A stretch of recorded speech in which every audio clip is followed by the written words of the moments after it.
Hi, I'm Reverend Wendy Craig-Purcell here at the Unity Center in San Diego.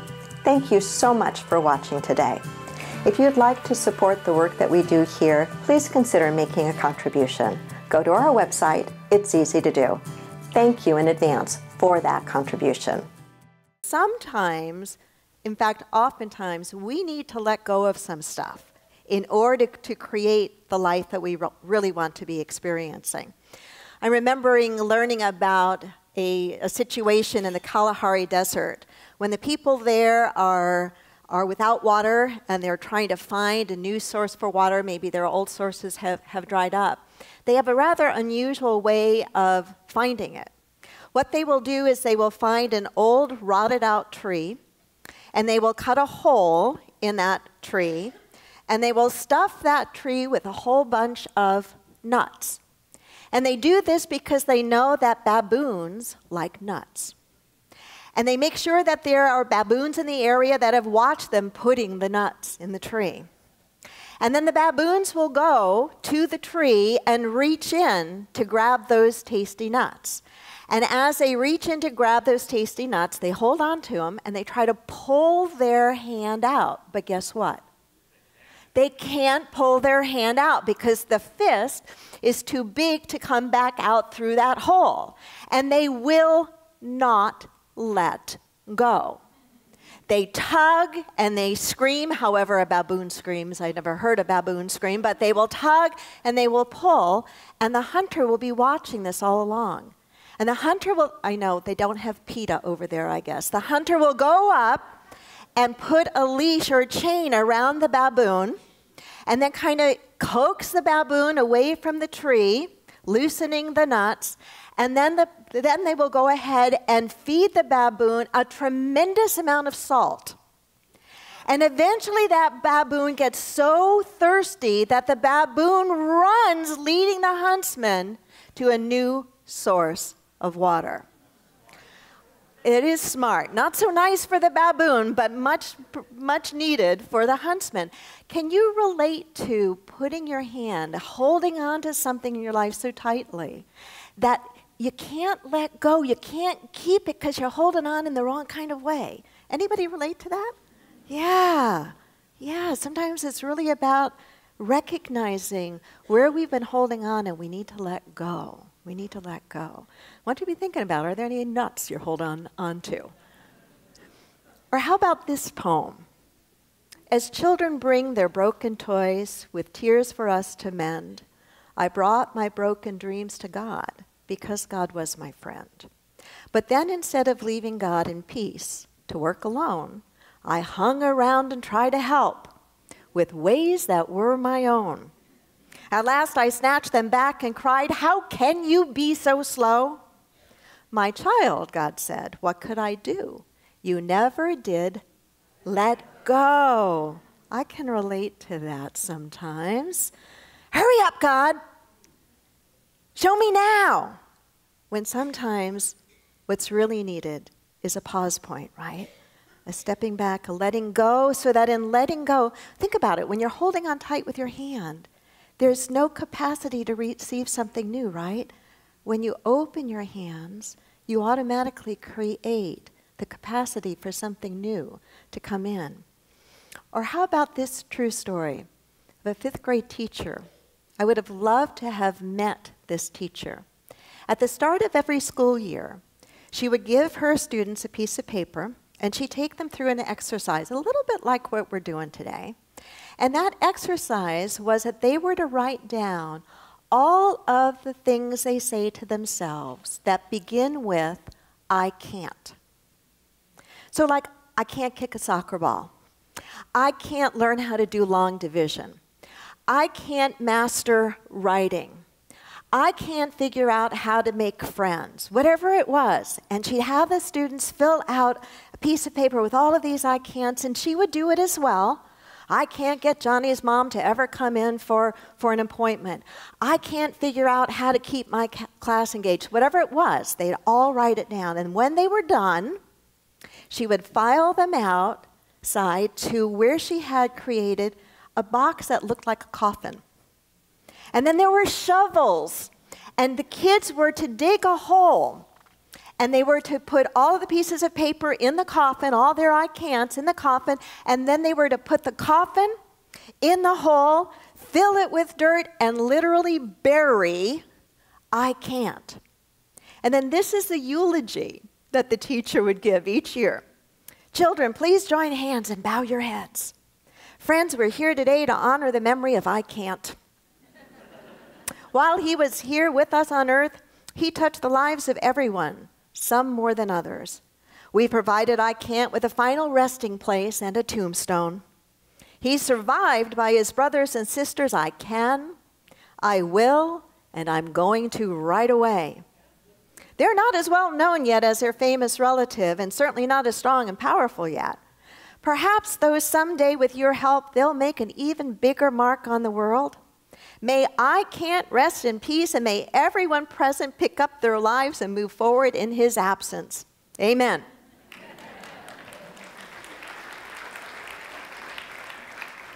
So she'd march him back to the classroom, and they'd have a party, and she made a paper cardboard tombstone with the words I can't and R.I.P., rest in peace.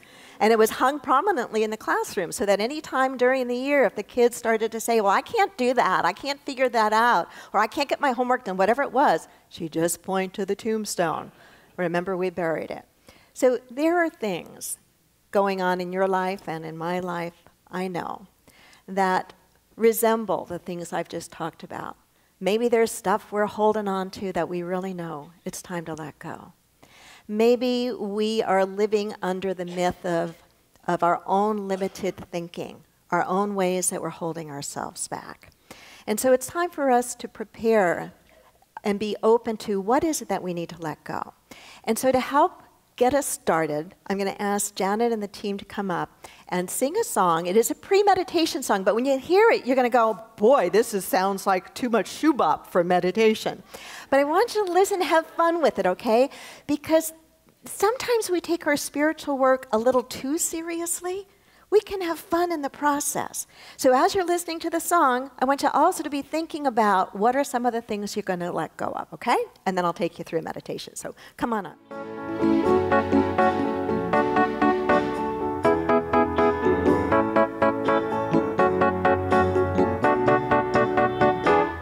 I relax, let go, release and surrender. I relax, let go, release and surrender. I relax, let go, release and surrender.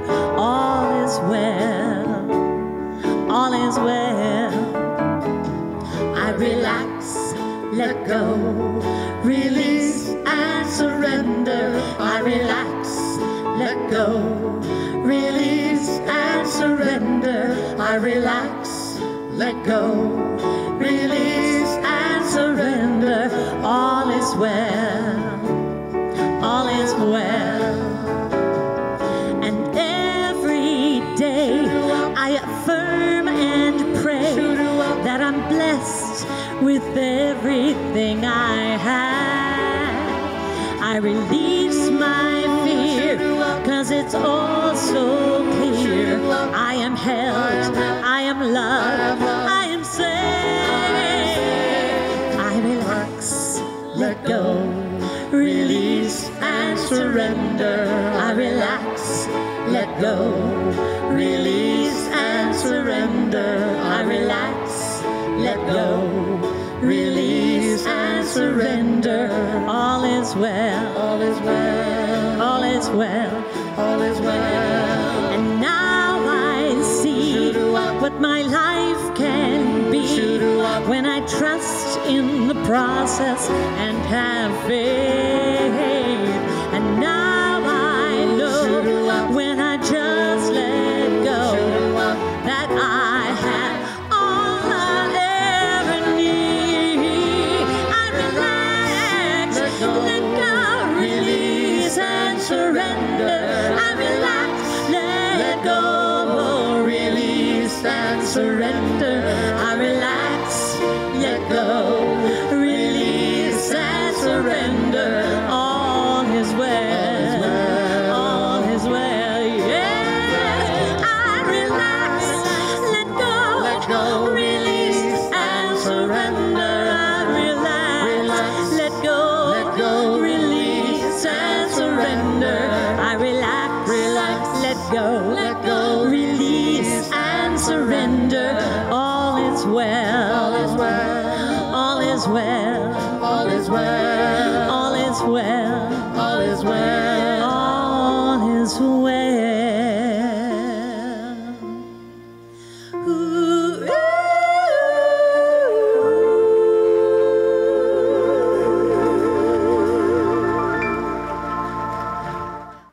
want you to take out your purple piece of paper and your pencil, but I don't want you to start writing just yet, okay? Okay? So just have them handy, though. Have them ready. And allow yourself to take just a moment to close your eyes. And to take a few deep breaths in and out. Let yourself breathe in the joy of the music and of being together in community like we are right now. And let yourself breathe out anything that might feel heavy or any way that you might feel like you've been blocking yourself, blocking your good. Perhaps with each breath in, you silently say, I relax. And with each breath out, I let go. I relax. I let go. Whatever this year has been, wherever there has been struggle or difficulty for you, if there has been, right here, right now is a safe place to let that go. It is in the past.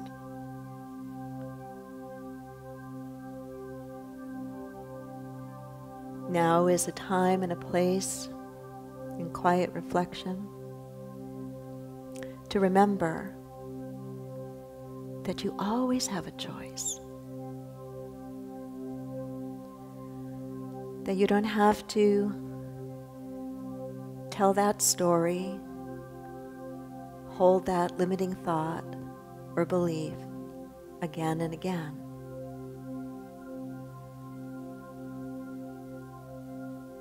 That you can let it go. You can stop feeding it with your thoughts, your energy, your precious time.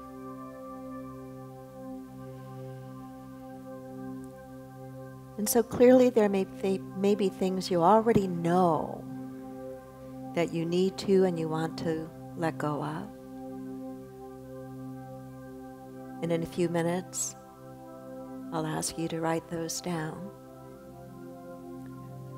I also encourage you to be open to letting Spirit guide your hand, or God, whatever name you give that infinite presence. Because there may be things buried a little deeper or just beneath your conscious awareness that are the things or the ways of being or the thoughts or stories that are really holding you back. In a moment as you write,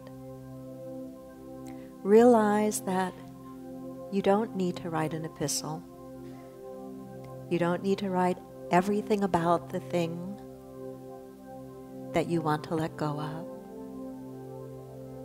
Just write enough that you know what it is that you are truly saying to Spirit, I am ready to release this.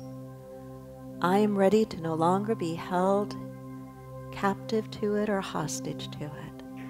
I am ready to release. And so very softly and in a receptive and sacred way, pick up your pencil and allow yourself to start to write.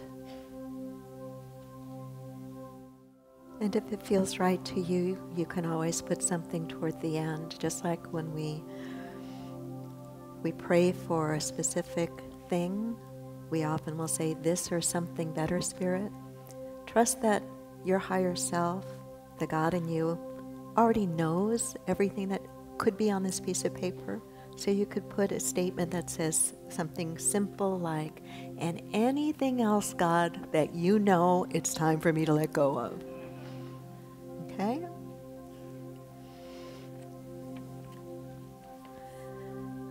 And then take a moment to just quickly glance at this one last time. kind of do a check-in with yourself. There's a bunch of stuff on these pieces of paper, right? A bunch of stuff. Are we really ready to let this go? Are we really ready to let this go? I believe that we are. And I believe that on the other side of whatever is on these pieces of paper is the opportunity for a whole other life experience. And so in just a moment, the ushers are going to begin to direct us out in a very orderly fashion, out to the patio where there are barbecue pits set up for us to place these pieces of paper in and let them burn. I will begin the process, but then I ask you to pay attention to the instruction of the ushers. And when you come back, I know there's going to be this wonderful feeling of release, but I do ask that you stay in somewhat of a reflective state, that don't turn the time into just a chit-chatting time. Let it be a time that you're really honoring for yourself and for those around you, this process of releasing, all right? You are sacred love, sacred love is all that you are. You are sacred love, sacred love is all that you are. You are sacred love, sacred love is all that you are. You are sacred love, sacred love is all that you are. Show the way. Show the way, God, show the way. I want to live in such a state of grace. Lead the way, God, lead the way. I want to live in such a holy place. Such a holy place. You are blessed peace, blessed peace is all that you are. You are blessed peace, blessed peace is all that you are. Show the way. Show the way, God, show the way. I want to live in such a state of grace. Lead the way, God, lead the way. I want to live in such a holy place. Such a holy place. You are deepest joy, deepest joy is all that you are. You are deepest joy, deepest joy is all that you are. So take a nice deep breath in and let that go with an audible sigh. Ah, and again, a nice deep breath in. Just let it go. Ah, just creating that opening. As I was watching and looking around, I could see tears. I could feel just the letting go that I know many of you just participated in. And it's so important when we do a process like this to keep aware of what's on the other side. What is on the other side? And so here's a beautiful song that I hope you'll take into your heart as we prepare for the rest of our time together.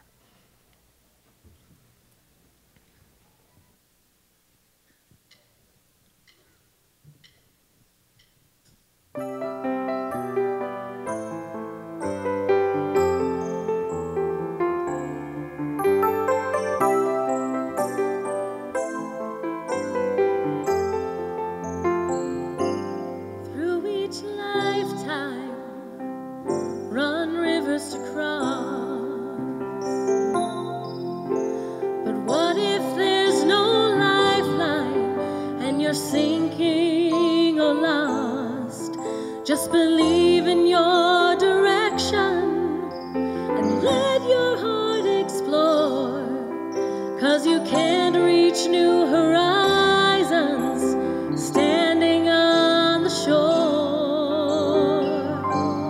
There are mountains you need to climb, but the mountains standing in our way are only in our minds, and the risk of going nowhere is the greatest risk of all. So just listen to that voice that says, I'll catch you if you fall. On the other side of doubt is faith. On the other side of pain lies strength. The journey may seem endless when you know the road is rough, but on the other side of fear is love.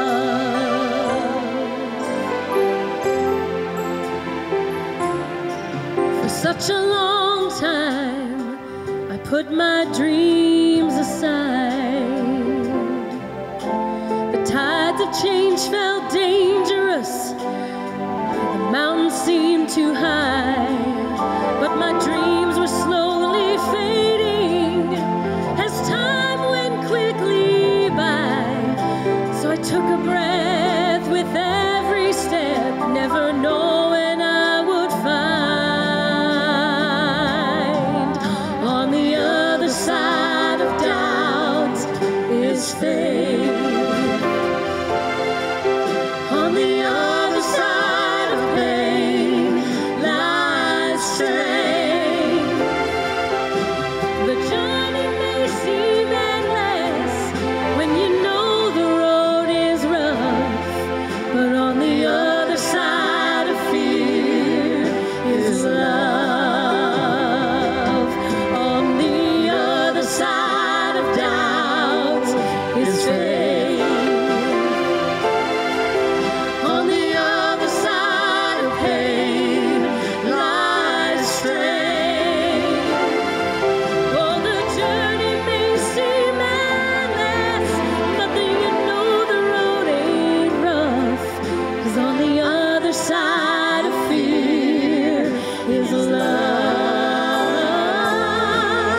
On the other side of fear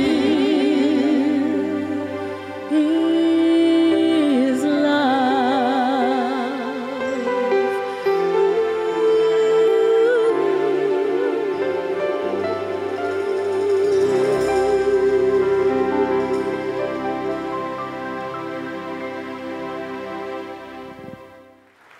All right, you're going to need your salmon color piece of paper here in just a few minutes. So we want to talk about what it is and think about what it is that we want to bring forward in this new year. I believe it should be illegal for people to take other people's dreams and squelch them. I think it is a tragedy when people dampen or try to dampen someone else's dream. So I want to challenge you this morning as we're letting go of this year that's coming to a close and you're thinking about this new year, to not let anyone or anything from the past squelch what's in your heart, what you really feel you are here to do and be and create. I remember learning a story about a motivational speaker. His name is Monty Roberts. Monty Roberts. He was a young man when his father was an itinerant horse trainer.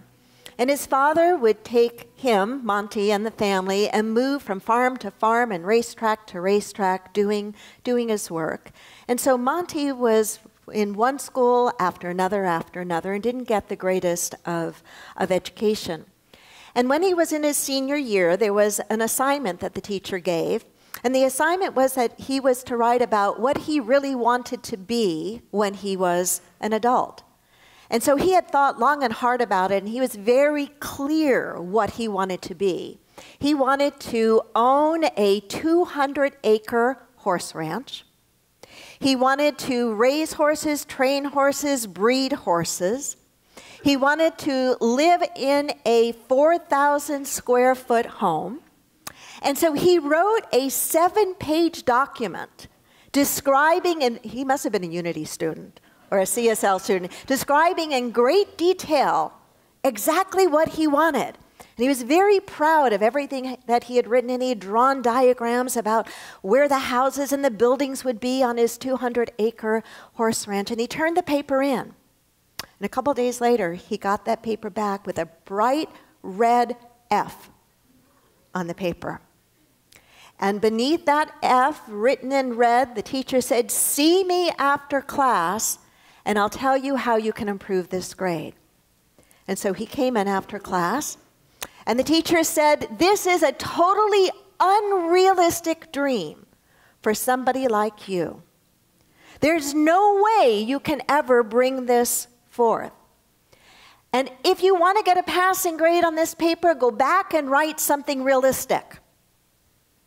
And so Monty went home that day, and he told his dad about his dream. And he showed his dad the piece of paper, and he asked his dad, "What do you think I would do?" And his dad said, "You know, Monty, this is a really important decision for you to make. Go with whatever you really feel in your heart." And so Monty went back to his teacher the next day, and he said, "You can keep your F, and I'm keeping my dream." Well, if you're clapping, you must have a feeling how the story ended. Because the way the story ended is years later, Monty did, in fact, create a 200-acre horse ranch. On it stands a 4,000-square-foot house, very much like the house he as a senior drew. And the really cool part about the story is that years later, he invited the teacher to come with her class, and she came, and she acknowledged that she had been a bit of a dream dasher, and she apologized. And you know, Monty showed her that F paper that he had hanging above his fireplace or something. You know, maybe it wasn't a teacher, maybe it was a parent, maybe it was just being battered too many times in your life or disappointed too many times in your life, that you've kind of pushed aside what really is your dream for the kind of life that you want to have. And it may not be as tangible and physical as Monty's was. You know, he was very clear. He wanted a horse ranch and a certain size and all of that. Yours may not be so external. Your dream may have much more to do with who and how you really want to be in your life, the kinds of relationships you want to have, or the kind of difference you want to make in the world. Or it may be very specific, like Monty's. But what I know to be true is that when there is a burning desire in our heart and our soul, that unless we honor it by working toward bringing it forward and into reality, we're always going to feel like something's not right in our life. You are here at this point of human evolution where you are because there's something you are meant to do and be. Something that you are meant to do and be that nobody else can do quite the way that you do it, because of who you are, because of your strengths and even your weaknesses and foibles. For your family of origin, whether it was the best on the planet or not, you have something that is burning in your heart and soul that needs to be expressed. And so don't ever let life, don't ever let setbacks, don't ever let anyone or anything take that away from you. That's what makes you uniquely you. And so I want to invite you to take out that piece of paper, that salmon piece of paper. One of the other things that I know to be true about our dreams is that, especially if they're tangible dreams, like Monty's dream was a very tangible dream, that it's so easy to think that it's about accomplishing the dream itself. But in many ways, it's about what we become in the process of accomplishing that. You see, our dreams quite truly grow us into the finest and best version of ourselves that we can possibly be. So hold this piece of paper in your hand and allow your eyes to close for just a moment, a few moments actually. And take a few deep breaths in and out. Breathing in a sense of possibility. And breathing out anything, any voices, any memories, any feelings of limitation. Just breathing into the you long to be, the life you long to create. What does that look like?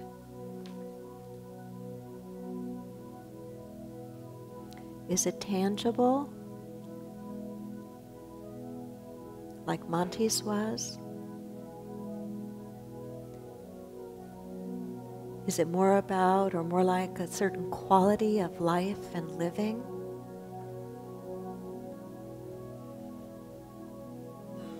If you were to allow Spirit, God, whatever you call that presence, to speak to you and through you, to assure you that it is possible. And in fact, not only is it possible, it's actually the very reason you're here. That you have a way to be and something to do and something to create that no one else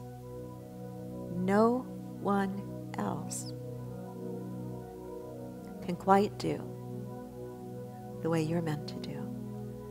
And so if you were to let that flow, if you were to write freely, what would you write? So in that reflective state, in that receptive state, take your pencil or pen and begin to write. Begin to let your thoughts, your dreams, your vision, your ideas flow. Go ahead and take your envelope and address it to yourself, and you can leave it with us. And if you don't feel complete, by all means, take that piece of salmon paper home with you. You can always bring it back in an envelope if you want, and we'll mail it back to you. And if you need a few more minutes, feel free to, because Janet and the team have a beautiful song to help kind of underscore what you've just written. Anything is possible. What's your dream that sometimes seems illogical? Your voices fade that tell you it's improbable, and hold on to what you love. Hold on to what you dream of, and you will be unstoppable. Anything is possible when you believe. Anything is possible. Do you believe? Anything is possible. Believe.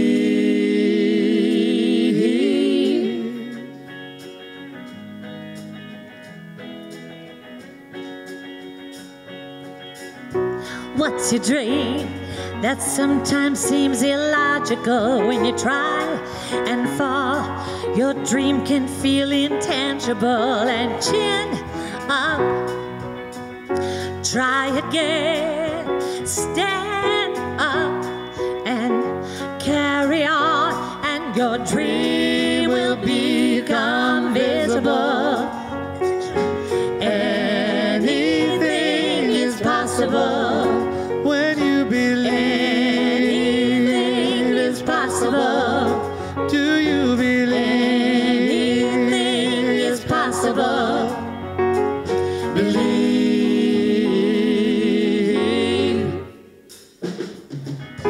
Hey, hey, I believe. Hey, hey, I believe. Hey, hey, I believe that I am unstoppable because anything is possible. When you believe, Anything is possible. do you believe? Anything is possible. Believe. Oh, anything is possible. When you believe, Anything is possible. do you believe? Anything is possible. Believe.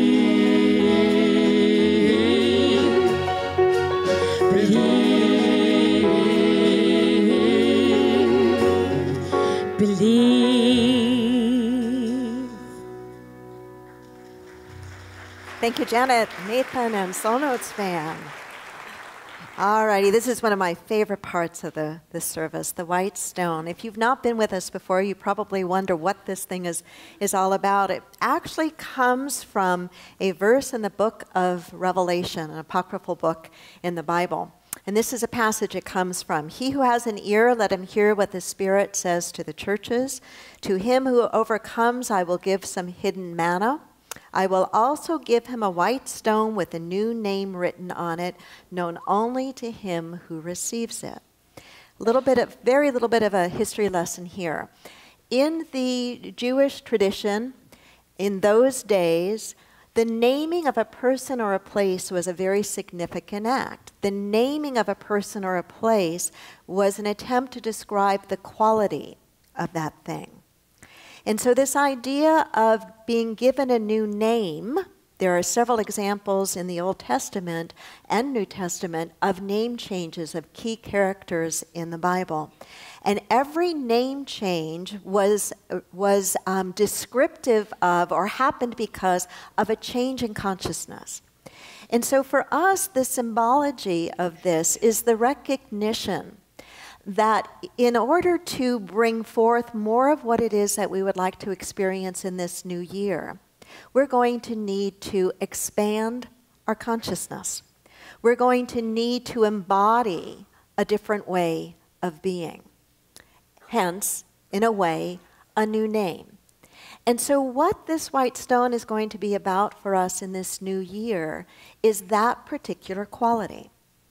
Is it that in order to accomplish what we really feel we're here to accomplish, that we need to practice perhaps greater love? Maybe it's greater faith or strength or creativity or joy or freedom?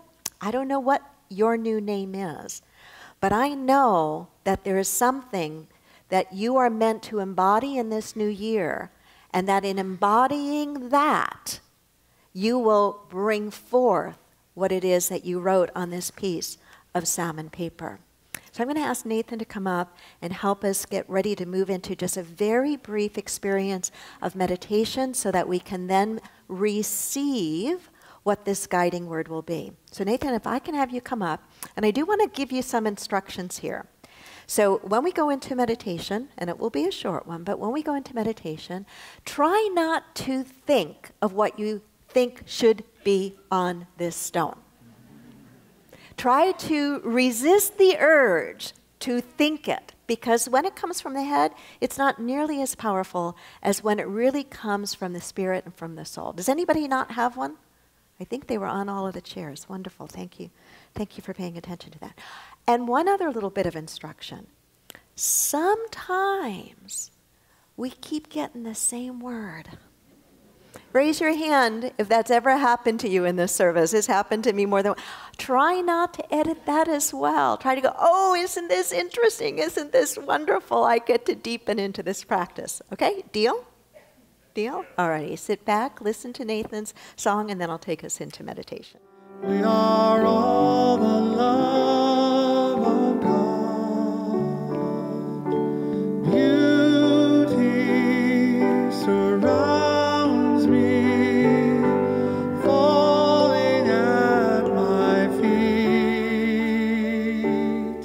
as I hear the calling of the Holy One in me. We are home. We are home. We are all the wholeness of God. We are strength. We are strength. We are all the strength of God. Beauty surrounds me, falling at my feet as I hear the calling of the Holy One in me. We are made. We are made. We are made. We are made. We are all made of God. We are one. We are one. We are one. We are one. We are all one in God. We are. We are. We are. We are. We are. We are one in God. We are. We are. We are.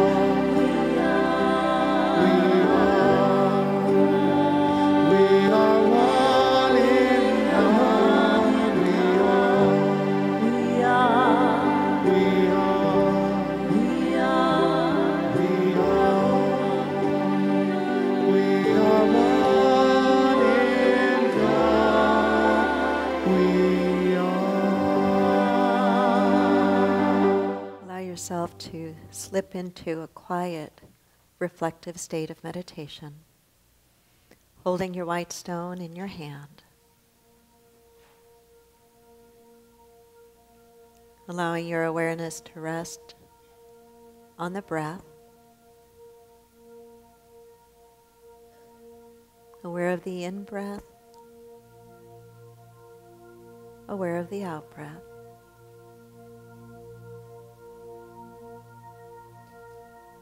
Breathing in peace, breathing out and letting go. Breathing in peace, breathing out, fully present. Breathing in peace, breathing out, opening up.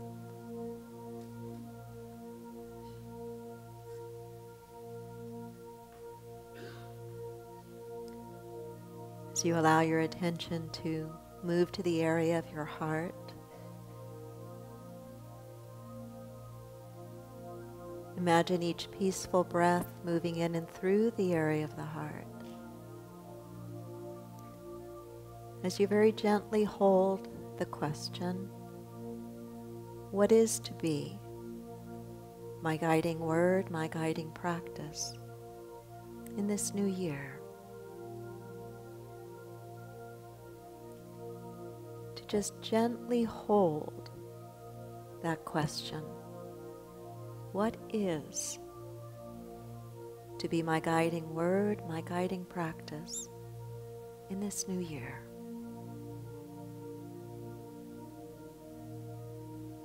Resisting the temptation to think of what it should be or hope it is a certain something.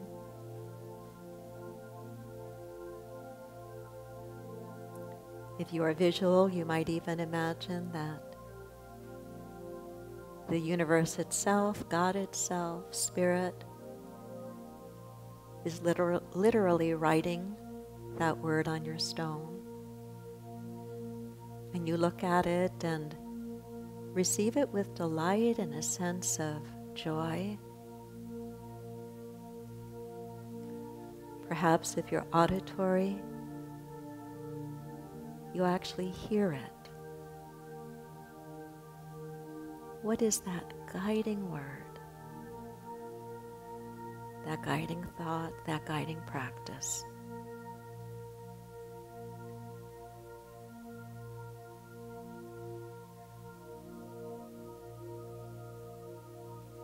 Let it be easy. Let it come.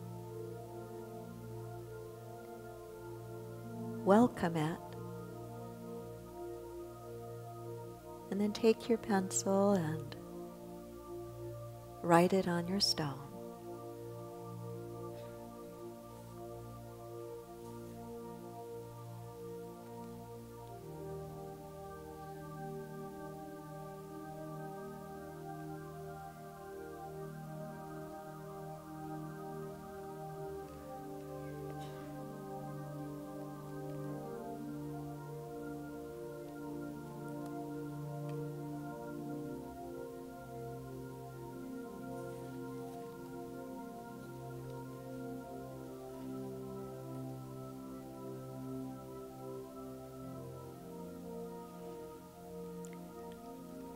And then still in a somewhat reflective state, hold that stone in your hand as you surround it with your love, as you imagine embodying whatever that word is throughout the unfolding of the year, through the seasonal cycles, through each month.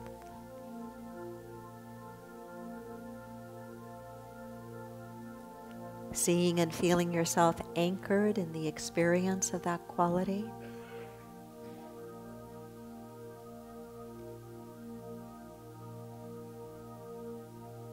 And practicing it not only when it is easy, but especially in those places where it might be a little bit tough, a little bit rough.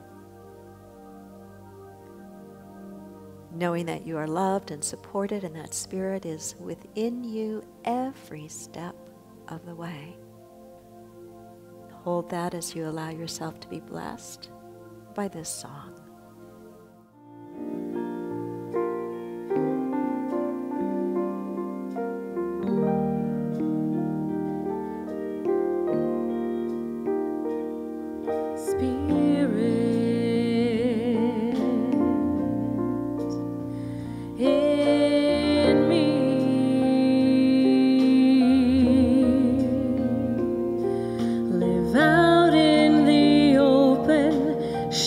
From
Thank you, Nathan. Thank you, Mariah. We're going to be wrapping our time up together here in just a moment, but I'd like to ask you to give a very warm round of applause to our band, to our vocalists, to Eduardo up in the sound booth, to JJ up in multimedia. Thank you all. Beautiful, beautiful, beautiful time. The Unity Center, spiritually progressive, socially responsive, radically inclusive. We have services on Sundays at 9 and 11. Many people enjoy Reverend Wendy's talks and meditations and aren't able to attend the Unity Center in person. If you're part of our extended family from around the world and would like to help support the Unity Center, please go to our website or download our free app, which offers even more ways to connect with the Unity Center. Namaste.